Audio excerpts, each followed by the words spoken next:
Social media marketing isn't really that new, and you may have already heard the phrase social selling being thrown around when looking at marketing in your business. And that's because it is kind of a thing. So in today's video, I'm going to talk briefly about social media marketing as part of your strategy for marketing your own business and growing your brand online. First up, what social media platforms should you be looking at? And there is only really one question to ask here, and that is, where is your audience? If your audience are teenagers, then perhaps TikTok is the best place for you. But if you are in the MSP space, then LinkedIn is undoubtedly the place to be. I'm not saying here that Facebook and Twitter aren't something you should focus on, because like I said before, it depends on where your target audience are hanging out. So once you've decided on a platform, don't expect that after carefully creating some posts about how amazing your products are or services, that people will just flock towards you and buy from you, because they just won't. So next, I'm going to set out some rules that you should abide by on LinkedIn if you want to really do well with this modern social media marketing thing. Rule number 1 is don't connect with people and then immediately send them to an automated sales message. If you're doing this already, then shame on you. This is a surefire way to get yourself blocked and ignored, and you wouldn't just walk into a room and immediately sell to somebody, would you? So please just don't do it on social media. Rule number 2 is just to engage, talk to people, chat, get to know everybody. It doesn't need to take a long time, but just simply commenting on your connections post with your legitimate opinions, that will slowly build your whole, know, like and trust factor with those people who see your comments regularly. Rule number 3 is to post a mixture of content.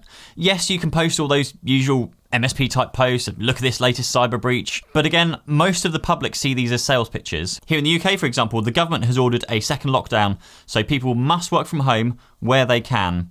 Well, I wonder how many people could work from home, but whose bosses are so out of touch with technology that they're being told to come into the office still. Those kinds of posts get some really interesting engagement.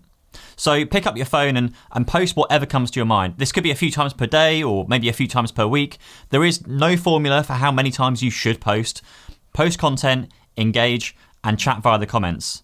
And that also means to have some fun. Nobody engages with company posts on LinkedIn.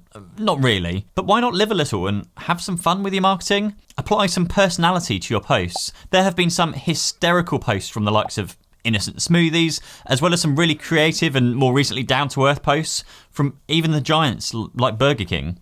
These types of posts make your company relatable and will attract the right kind of clients to you. Number 4 is to mix in some targeted sales messages.